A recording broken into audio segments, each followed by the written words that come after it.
Welcome to the TRS for New Teachers and TRS presentation for university members. Your automatic membership in the Teachers Retirement System is a benefit of your employment with a public education employer in Kentucky. This presentation for university members will provide facts about TRS and your comprehensive retirement that is based on law. Non-university members will want to view the TRS for New Teachers and TRS presentation for non-university members. There are 4 TRS account types delineated by entry date. Members entering TRS on or after January 1st, 2022 are the TRS 4 account type. Specific information about your account depends on your account type. This presentation is specific to TRS 4 account type members. Some information will not pertain to any other TRS account types. Who are TRS members? The majority of TRS members are employees and retirees of the 171 public school districts, but members also come from other employers, including the Department of Education agencies, 5 universities, and KCTCS. There are nearly 70,000 active members in TRS.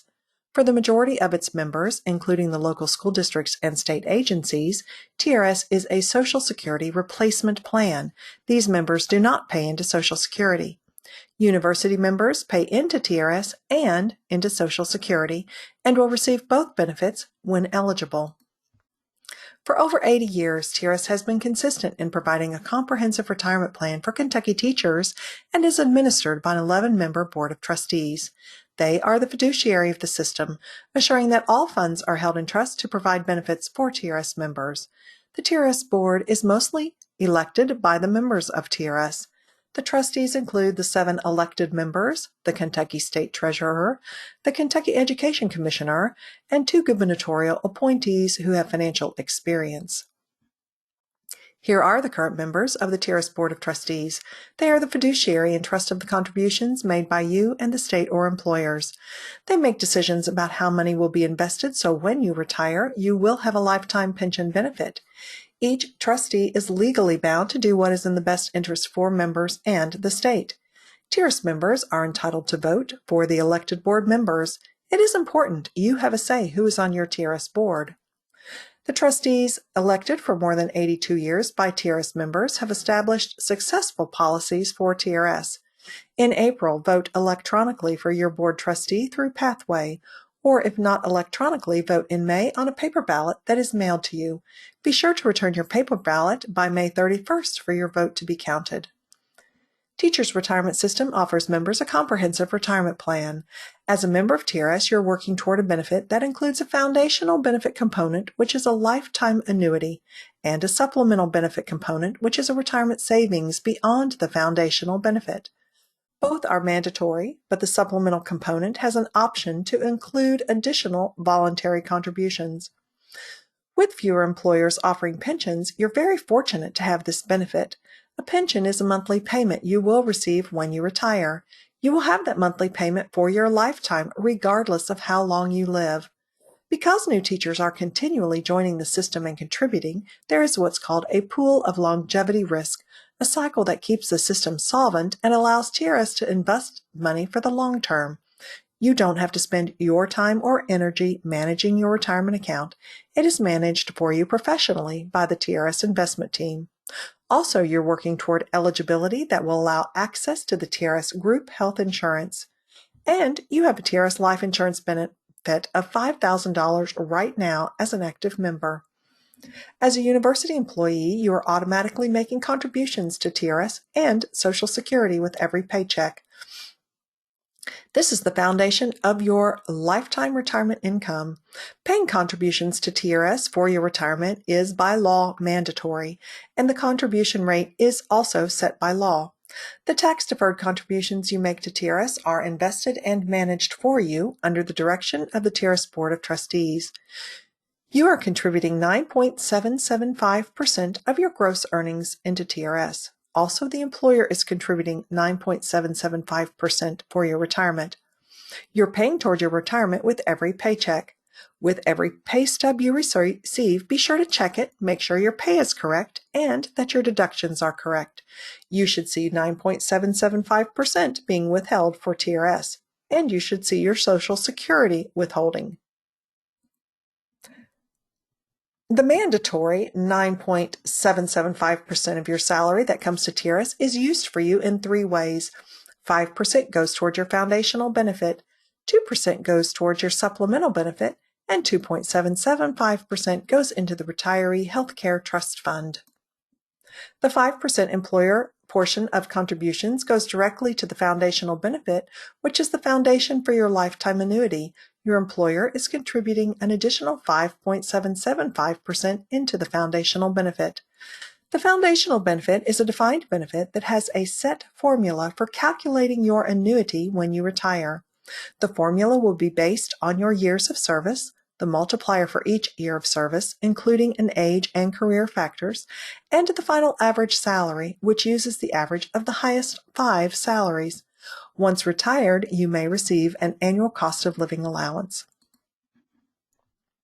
The mandatory supplemental benefit receives 2% of your contributions as well as a 2% contribution from your employer. With 5 years of creditable service in TRS, the employer contributions to the supplemental benefit are refundable along with the employee contributions. Interest for the supplemental benefit is determined by the rolling 5-year average of the 30-year U.S. Treasury bond. Interest is applied to the supplemental benefit every June 30th. There are options at the time of retirement for when and how to distribute the supplemental benefit. The third component of a TRS retirement is the voluntary contributions. You can choose to voluntarily add additional contributions to your supplemental benefit for additional savings throughout your career. Voluntary contributions can be made to the supplemental benefit by you or the employer, including, but not limited to, any kind of lump sum payouts. As part of the supplemental benefit, interest for any voluntary contributions is also determined by the rolling 5-year average of the 30-year U.S. Treasury bond. Interest applied to the supplemental benefit June 30th of each year. There are options at the time of retirement for when and how to distribute the balance of the supplemental benefit, including those voluntary contributions. The inviolable contract protects your retirement. For the TRS-4 member, once a benefit has been earned, it cannot be taken away. If the TRS board has the need to implement any risk controls, they would only apply prospectively. The possible risk controls that could be implemented at any time by the TRS board would only be used as needed if the funding for the foundational benefit falls below 90%. These risk controls would be used to maintain the stability of the retirement system and protect its members. These risk controls include, but are not limited to, using assets from the reserve account, rolling future required supplemental contributions to the foundational benefit, adjusting interest for the foundational benefit, adjusting the age or career factors used in the benefit calculation, or adjusting the annual COLA for the foundational benefit. As a comprehensive retirement plan, TRS offers benefits to active members. Disability benefits are available if you were to become disabled. If you were to die while actively teaching, there are possible survivor benefits. And again, you have a $5,000 life insurance benefit right now through TRS. In the event of your death before retirement, your spouse, if you are married, or any surviving dependent children could be eligible for survivor benefits through TRS. If you are married or get married, your spouse is automatically the beneficiary for your account unless you have named someone else as the beneficiary after your marriage. A spouse's signature is required by law if they are not named as the primary beneficiary. Naming someone other than your spouse as the primary beneficiary could eliminate your spouse from possible survivor benefits, including an annuity or access to health insurance. For the spouse, the benefit would be based on your age and years of experience at the time of your death. As a retiree, your foundational benefit provides a lifetime annuity that includes a 1.5% cost of living adjustment, a supplemental benefit with various distribution options, including annuitizing with or without a COLA. You have a $10,000 TRS life insurance benefit as a retiree and access to health insurance after 15 years of creditable Kentucky service. The bedrock for the retiree health insurance plan is shared responsibility, which is now in its second decade. Shared responsibility is the medical insurance funding that came about in 2010 with House Bill 540. Everyone pays a little more for insurance so that retiree insurance will be available to TRS retirees. This fund is not a surplus fund, but it is pre-funding medical insurance. With the 2010 shared responsibility, you can see how the TRS Health Insurance trust funding status has grown. Together, you, retirees, and the state are making it happen with contributions that are pre-funding access to medical insurance for retirement. Until 100% funding is reached, the Health Insurance Trust has an obligation for benefits that will be paid over the next 26 years. Health insurance access and percentages of the state supplemental received toward that insurance cost is based on account type and years of experience, including non-refunded reciprocity service, which is service earned from one of the other state-administered retirement systems in Kentucky. All members, regardless of entry date, receive the full state supplemental toward the health benefit with 27 years of experience. Retiree insurance is not free, but reaching the maximum state supplement paid toward the single insurance premium is certainly a retirement goal. Account type and service credit is what is used for determining access to health insurance and receiving a greater state contribution towards the cost of that insurance. These service credit milestones are small career goals that will impact what you pay for health insurance in retirement. As a TRS 4 member, you are not eligible for TRS health insurance unless you have 15 years of service. Actual actuarial service purchases do not count for insurance eligibility or for moving into a different insurance tier. Achieving 15 years of service for access to retiree health insurance is the first goal. With 15 years of service, you have access to TRS insurance with a 45% state supplement paid toward the premium of the single option. With 20 years of service, the percentage increases to 65%. With 25 years of service, it increases to 90%. With 26 years, the state contribution increases to 95%, and with 27 years of Kentucky service credit, you can receive the maximum allowed for the state contribution supplement toward the cost of single insurance. That state contribution percentage does not cover the entire cost of the single Kentucky Employees Health Plan or KEHP insurance under the age of 65, but having the maximum state contribution for insurance is a goal that will save you money on retiree health insurance costs. Seeing the benefit of this maximum state contribution may not be realized until being eligible for the Medicare Eligible Health Plan or MEHP insurance at age 65. The funding for the state contribution supplement towards single insurance is allocated in each biennium state budget, but could change with future legislation. Once again, retirees are guaranteed access to group health insurance coverage, but the details around that coverage can change. So know the cost of health insurance and what you must pay for that coverage before you retire. Keep up to date with any changes during your career that will help you be better prepared for retirement. The most important question is, when are you eligible to draw an annuity? By having 5 complete years of creditable Kentucky service, you are eligible to receive retirement benefits once all other eligibility requirements have been met. This is the first hurdle to retirement. Service credit is earned by working contract days each year. The work year is based on the fiscal year from July 1st through June 30th. No one can earn more than a year of service credit in any fiscal year. The number of contract days that must be worked are based on the specific position and employer. Working every contract day for your position, you will earn a full year of service credit. University employees must be considered full-time to earn service credit with TRS. Typical university full-time contracts are for 180, 195, or 240 days. A year with fractional service may occur if you have started at the beginning of the year and have had unpaid days during the year for some reason. Or a year could be fractional if you were hired after the start of the year. You can miss up to 5 days per year and still earn a full year of service credit for retirement. You will not have that salary credit from the missed days unless the lost salary is purchased with TRS, but you will have 1 complete full year of service credit. You cannot earn service credit for time missed prior to being hired. If more than 5 days are missed by having docked or unpaid days, then only a fraction of a year of service credit will be earned. TRS is independent from other state-sponsored retirement systems, but has reciprocity with these other state systems. As a TRS member with service in one of the other state-administered retirement systems, you are a reciprocity member. The good news, as a reciprocity member, all the time earned with any Kentucky public pension will count towards retirement eligibility with TRS. Also, TRS will count your original entry date as the first date paying into any Kentucky public retirement system, regardless of which system. Retirement eligibility requirements are different in each system.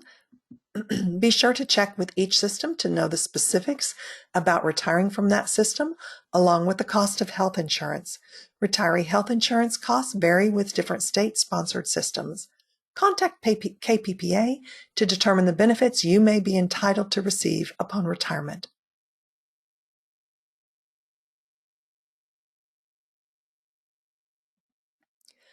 Being ready for retirement means preparing early and keeping up with your retirement account annually.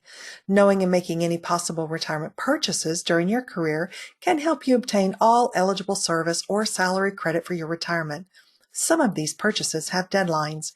If you must take days without pay because you're out of sick days, maybe maternity leave or unexpected illness, or taking days that do not qualify for sick or emergency days, and if it's more than 5 days missed, you will not receive a full year of service credit.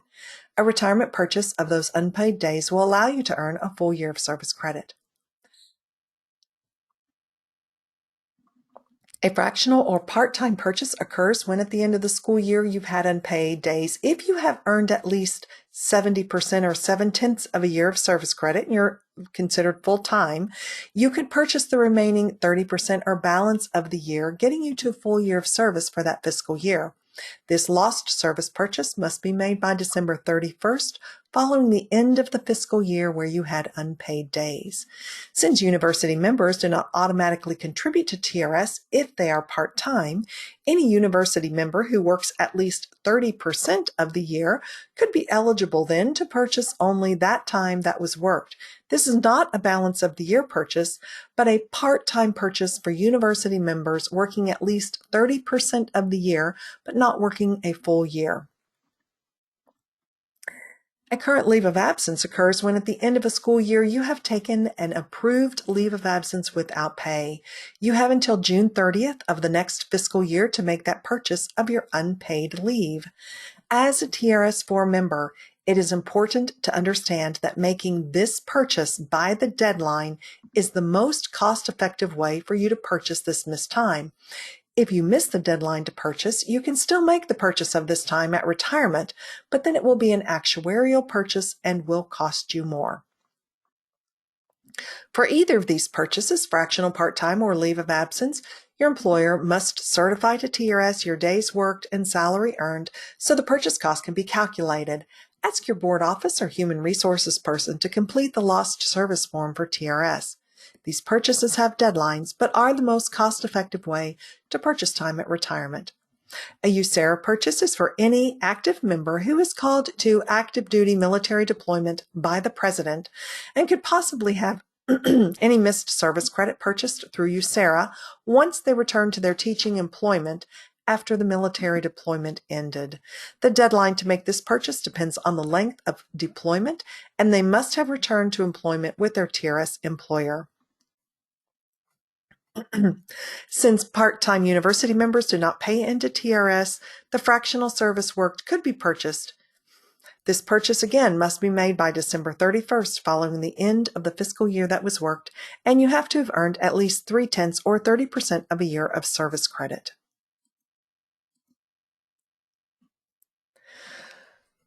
For any university members who chose to be part of the optional retirement plan and not TRS, you are permitted to switch from the ORP to TRS. This is a one-time irrevocable choice. If you have fewer than 6.5 years in your ORP service prior to your TRS membership, you are eligible to purchase that service in TRS. After the 6.5-year deadline, you may switch to TRS, but you cannot purchase that previous ORP years. Purchasing those ORP years do not count toward eligibility for vesting, health insurance, or survivor or disability benefits.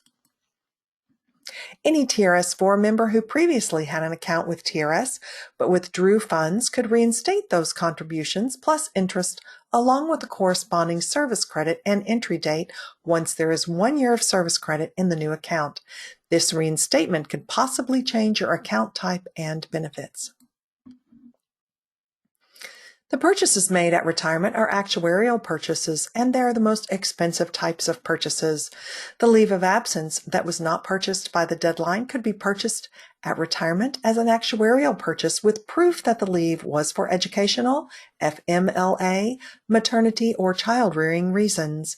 If you take an approved leave of absence, you're encouraged to purchase that leave as a current leave of absence by the deadline. The non-qualified purchases have several limitations, including only purchasing up to 10 months of time if you have at least 26.17 years of service credit, but fewer than 27 years of service. If you have worked in another state and have service in another public retirement system, it is advised to inquire if and when you might be eligible to receive a benefit from that out-of-state retirement system. If you are not eligible to receive a benefit from the other state and would like to purchase your out-of-state service for TRS, there are specific forms for verification of that public teaching service. You, your former employer, and former retirement system all have a portion to complete on the TRS out-of-state service form.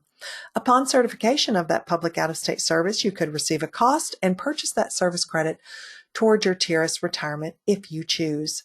Making eligible purchases can help you achieve your retirement goals sooner. Go to the TRS website for more information on purchases. Being eligible to retire is a key career goal. TRS-4 members can retire their account at age 57 with 30 years of service, at age 60 with 10 years of service, or age 65 with 5 years of service. At age 57, with 10 years of service, you're eligible to retire your account with a penalty. There is a 6% penalty per year if you are under the age of 60 with fewer than 30 years of service. That penalty would not be greater than 18%. TRS-4 members cannot retire the account before the age of 57. I don't want to minimize the penalty here, so keep in mind, retirement eligibility under age 60 with less than 30 years will include a penalty. Along with retirement eligibility, there are career milestones to consider that will impact your annuity. The career factor impacts the multiplier used in the annuity calculation. The career factor milestones are 20 years of service and 30 years of service. With 20 years of service, a career factor of 0.25% for each year will be added to the multiplier for the annuity calculation. This factor is added for every year up to 29.99 years of service. But with 30 years of service, the career factor is 0.5% for every year. This is the maximum career factor, and it will have a positive impact on your annuity because 0.5% will be added to the multiplier for each year you have worked. The career factors are the same for university and non-university members. Your age at retirement can impact your annuity calculation. You must be at least age 57 to retire. Retiring after the age of 60 will increase the age factor used in the annuity calculation. The starting age factor, though different for university and non-university members, is constant from age 57 to age 60. The age factor will begin to increase at age 61 and increases incrementally to age 65. Starting at age 61, the age factor will increase 0.04% per year up to a total of 0.2% at age 65. The age factors increase monthly, are cumulative, and count for every year. Being age 65 at retirement will earn the greatest age factor used in that multiplier. The total multiplier is part of the annuity calculation and will be made up of the age and career factors put together.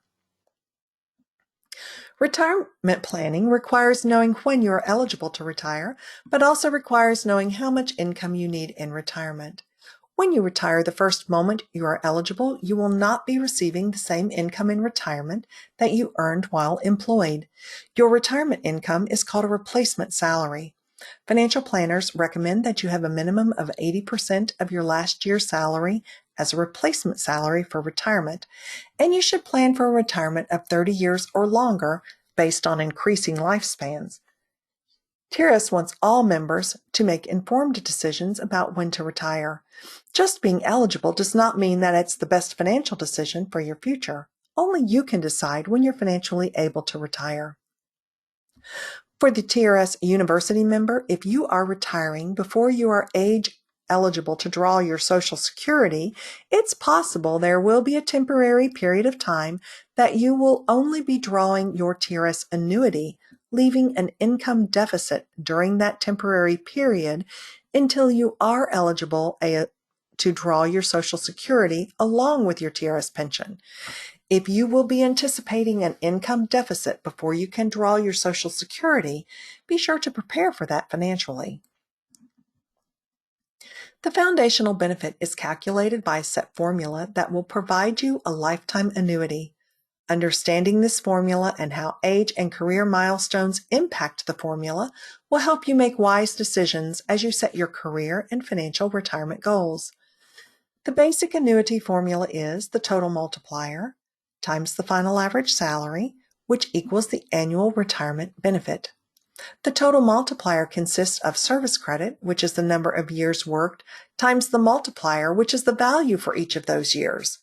The value for each year will vary depending on the age and career factors. The final average salary is the average of your highest 5 career salaries. Let's take a closer look at each part of the benefit formula. As mentioned earlier, the multiplier or value for each year worked is made up of career and age factors. With 20 years of service, the career factor will add an additional 0.25% per year to the multiplier for all years up to 29.99 years of service. Then, upon achieving 30 years of service, the career factor is 0.5% for all years. So retiring with 30 years will receive the greatest career factor used for the multiplier in the annuity calculation. Upon eligibility at age 57 and through age 60, university members have a constant factor of 0.7% for every year worked. Starting at age 61, that factor will increase monthly up to 0.9% at age 65. So retiring at age 65 provides the greatest age factor. The greatest benefit is putting these two factors, career and age, together, retiring at age 65 with 30 years. This is a simple chart that gives a closer look at the age factor. University members retiring from the age of 57 to 60 will have an age factor of 0.7% for each year. The age factor added each year over age 60 is 0.04% per year. At age 61, the age factor for the multiplier increases to 0.74%. At age 62, the multiplier increases another 0.04% to 0.78%. At age 63, it increases to 0.82%.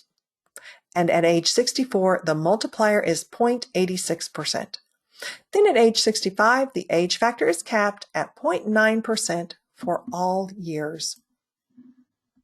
This chart gives examples of a total multiplier by putting together the career and age factors. Across the top are the examples of service years, 10, 20, or 30 years of service.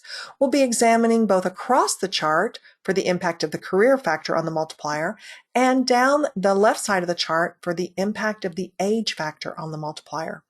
With 10 years of service between age 57 and 60, that multiplier is the 0.7% for each year.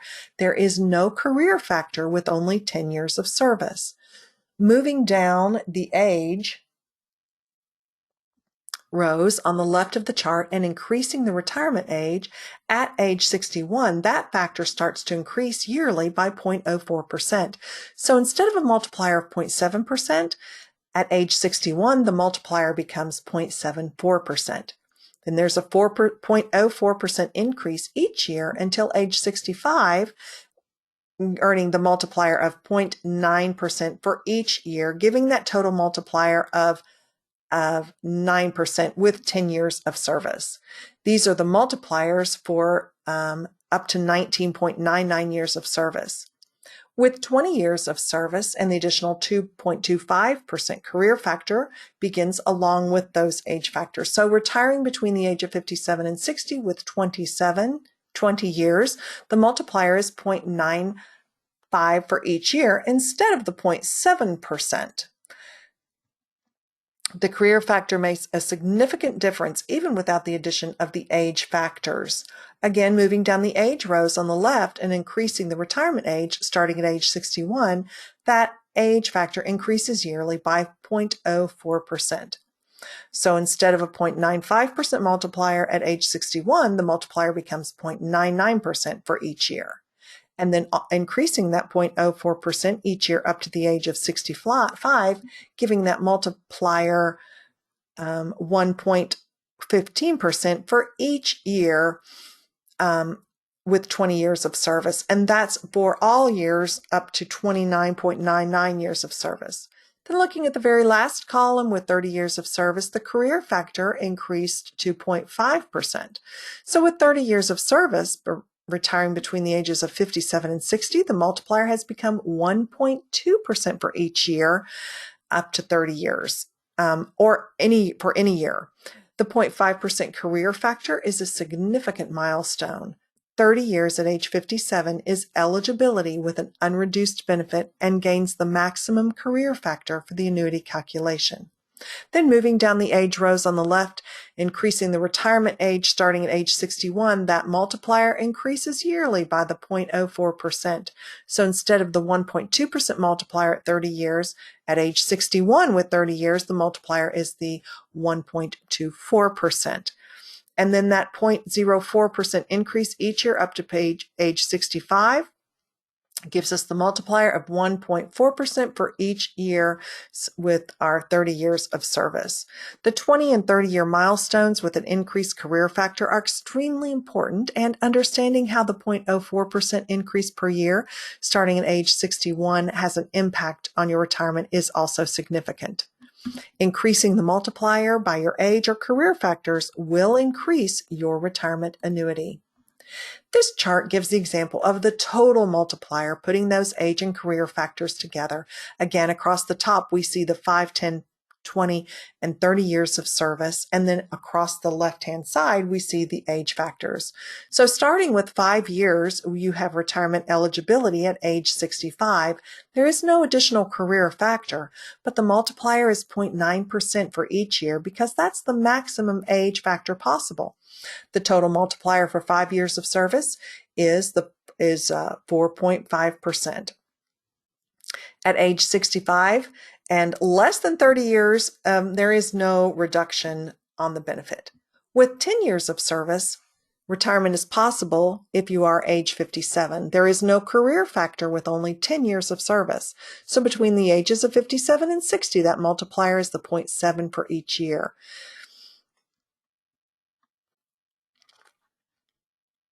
And our total multiplier for 10 years of service is 7%. Moving down the age rows on the left of the chart and increasing the retirement age, at age 61, that factor starts to increase yearly by the 0.04%. So instead of that 0.7%, the multiplier is 0.74% at age 61. May seem insignificant, but we used in the annuity calculation for each year worked, it can have a positive impact on the lifetime benefit.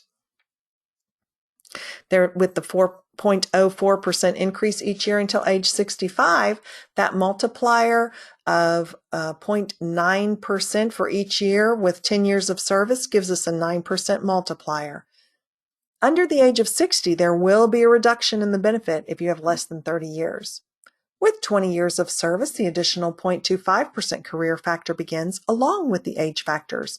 So retiring between the ages of 57 and 60 with 20 years of service, the multiplier is 0.95% for each year instead of the 0.7%, giving us a total multiplier of 19% for 20 years of service. The career factor makes that significant difference even without the addition of the age factors. Then, going down and increasing our age at retirement, starting at age 61, the age factor increases yearly by 0.04%. So instead of the 0.95% multiplier with 30 years of service at age 61, the multiplier becomes 0.99 for each year worked, for a total of 19.8 for 20 years of service at age 61.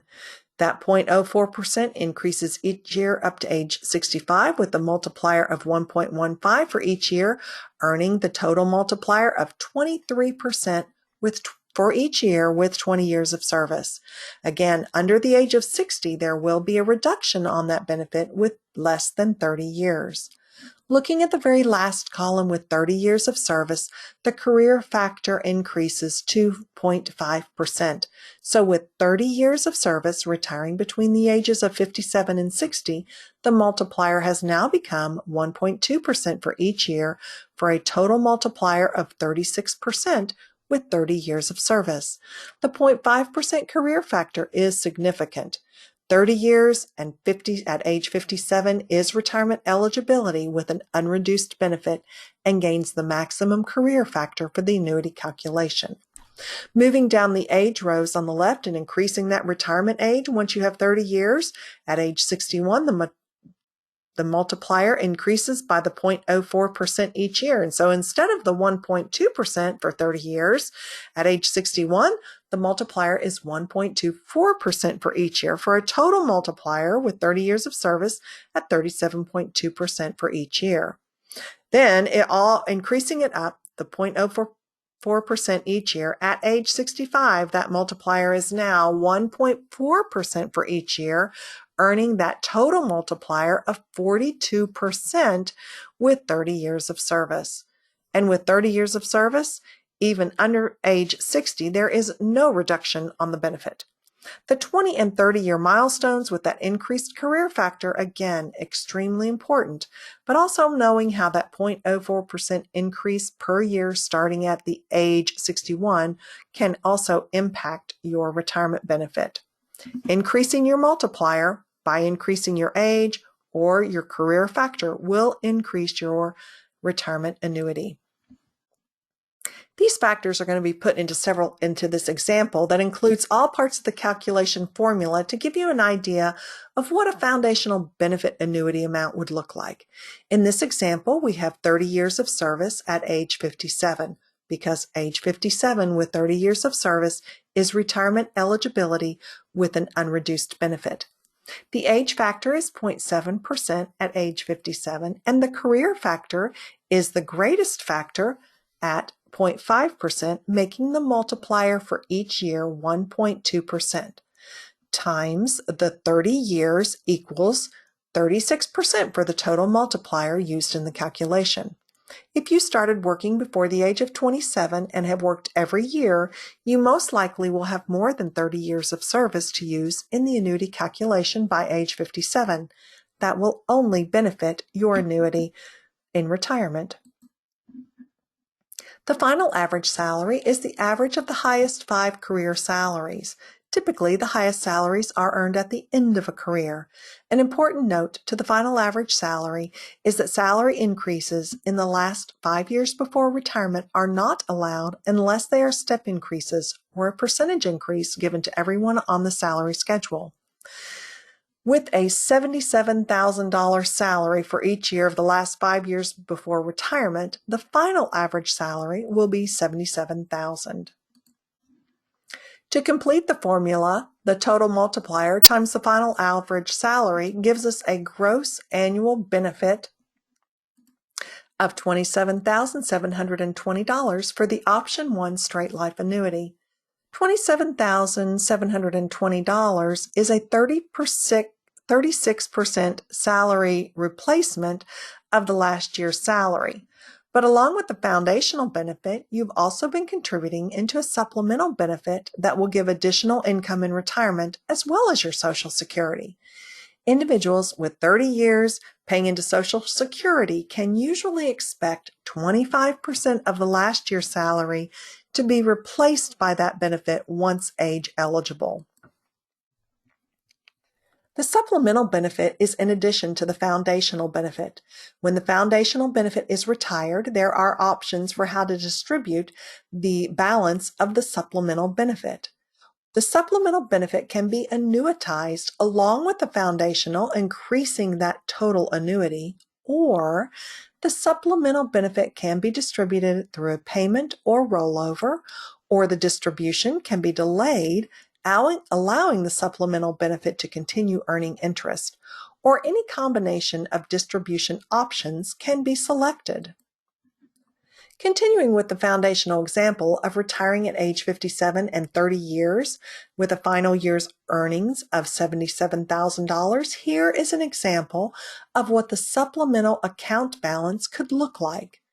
Because supplemental interest is a rolling 5-year average of the 30-year U.S. Treasury bond and is adjusted annually, fluctuations in interest are typically small. This example is assuming the interest at just about 4%. Assuming only the required minimum amount has been contributed to the supplemental benefit throughout your career, and the balance at retirement would be $151,426. You have options about how and when you can distribute those funds. The balance can remain untouched at retirement and continue to earn interest. Or you have the option to draw a payment of that balance at the time of retirement, taking all $151,426 or a portion of that, or doing that at a later date. Or you can annuitize the balance with your foundational benefit or annuitize it at a later time. You can do any combination of these possible distributions.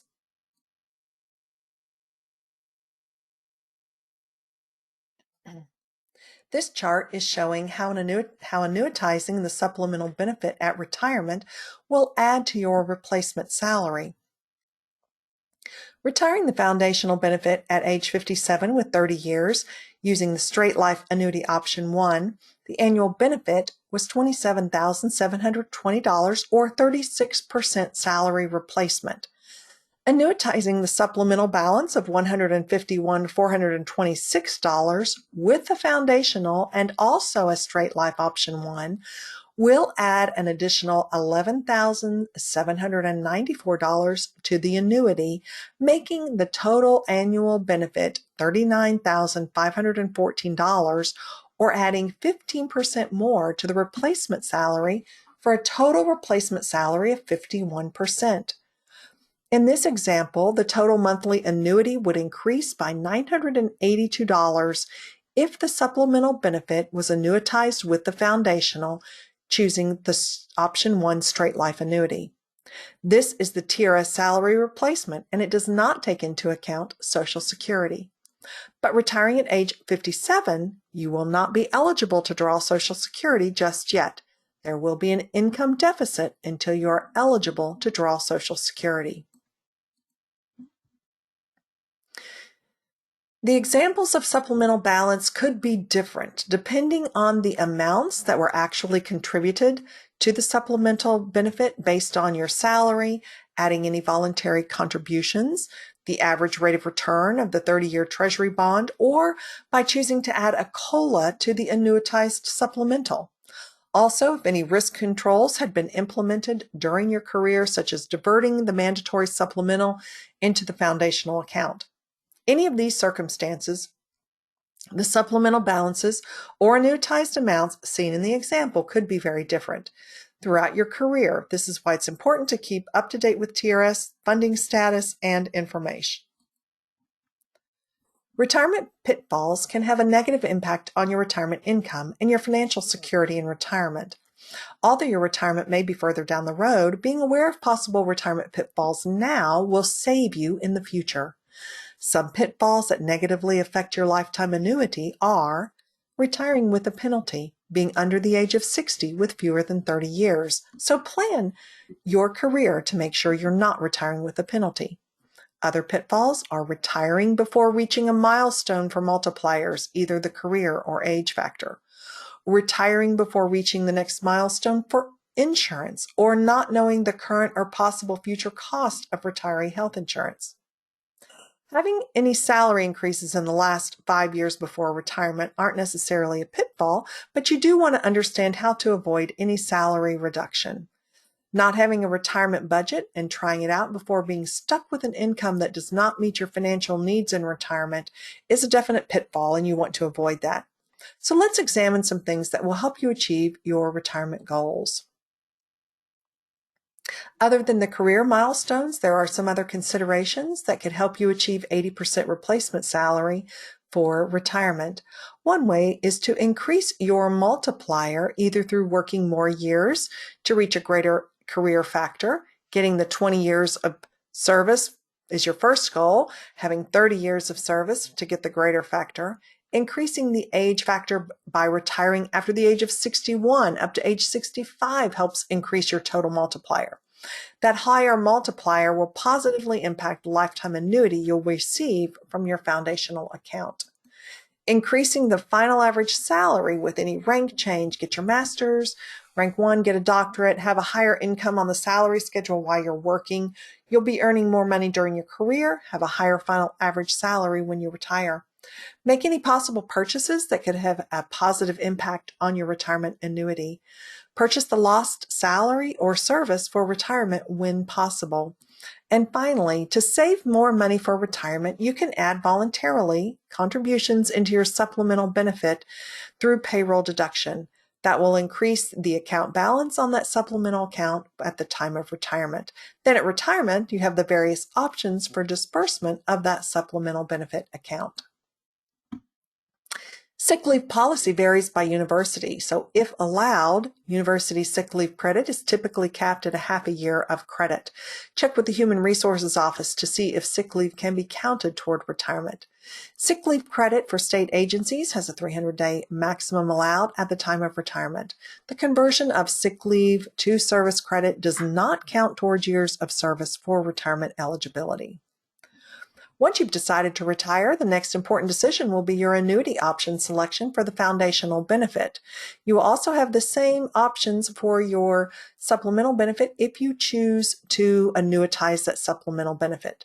The annuity option will determine your lifetime monthly payment as well as what you are leaving for your beneficiary. See, these are the questions you need to ask yourself when selecting annuity option. Does your retirement budget require you to take the greatest monthly payment for your lifetime? Is leaving only a refundable balance for any beneficiary sufficient? Do you need the security of a term or fixed year benefit for a beneficiary? Or do you need to provide a lifetime benefit for a beneficiary? Here are the annuity options. All annuity options will provide a lifetime benefit for you, the member. The Straight Life Annuity Option 1 provides the greatest lifetime monthly payment to you. All payments would cease upon your death other than a refundable balance for your beneficiary. There's nothing for the beneficiary after your contributions are depleted, approximately 4 years into retirement. Year certain, or option 2, can be set up for a certain year term for the beneficiary. The certain period of years can be either 5, 10, 15, or 20 years, and the clock starts ticking at the time of retirement. If you die within the certain year period, your beneficiary is only eligible for a benefit for the remainder of the term. At the end of the certain period of years, regardless if you are still living or have already died, the beneficiary will receive nothing.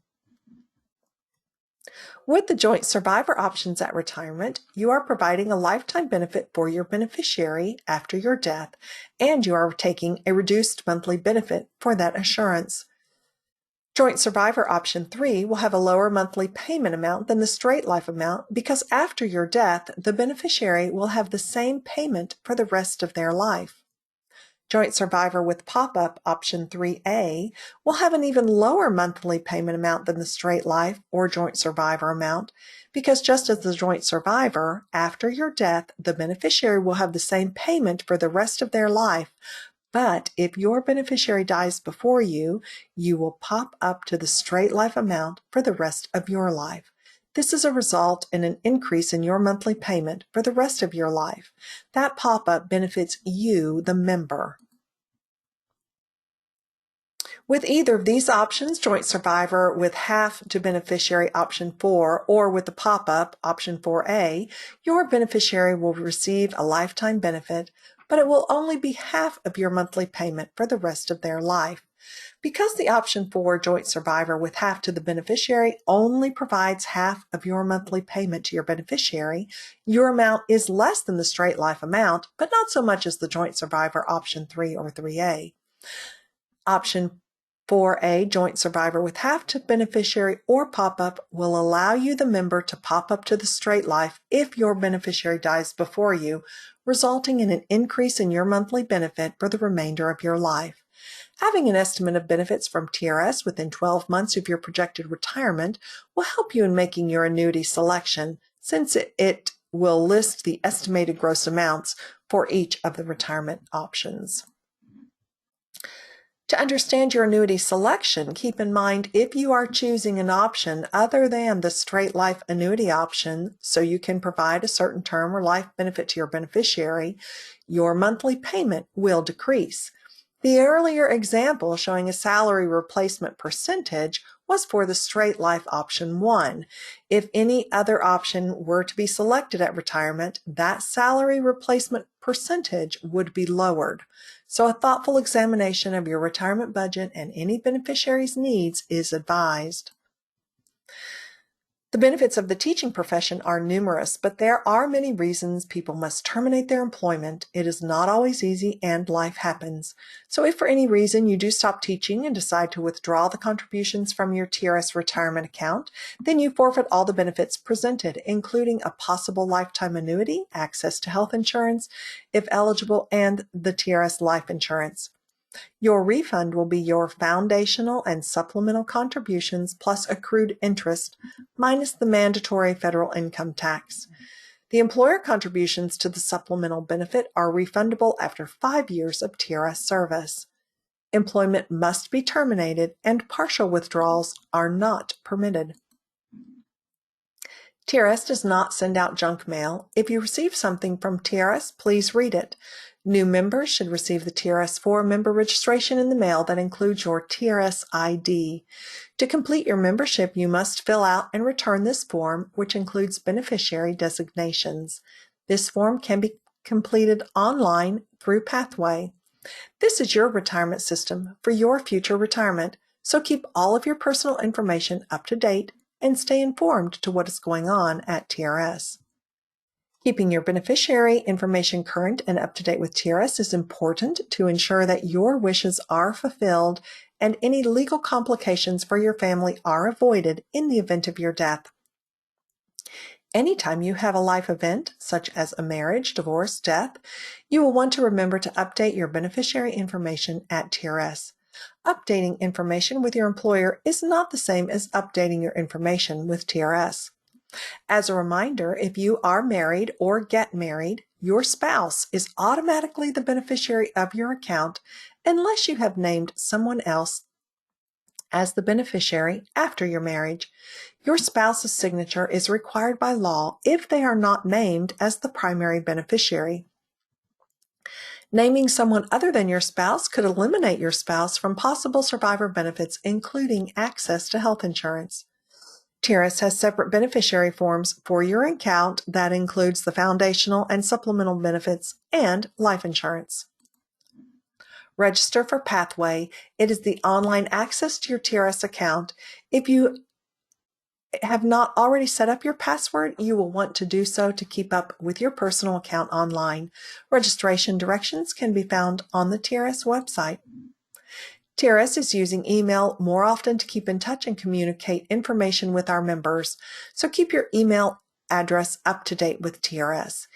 Email from TRS is safe to open, and TRS only sends information that is important to you or to let you know of upcoming events that you may be interested in attending. So open email and postal mail received from TRS. Be sure to check out the video pages on the TRS website to learn more about specific TRS topics. TRS sends out newsletters to active and retired members to help keep you updated with what's happening at TRS or reminders you might need. Keep that on file with your annual statement or read them online. Use the TRS website to reference information and stay informed with how TRS is doing business. TRS is on Facebook and Twitter, so like us on Facebook and follow us on Twitter. If you have questions, you can call TRS between 8 to 5 weekdays. The Information Center staff is very knowledgeable or can direct your call to a counselor if needed. Feel free to contact Teachers Retirement System if you have any questions about insurance, your account, or TRS in general. We are open 5 days a week, Monday through Friday from 8 to 5 Eastern Time. Thank you for your time and have a great day.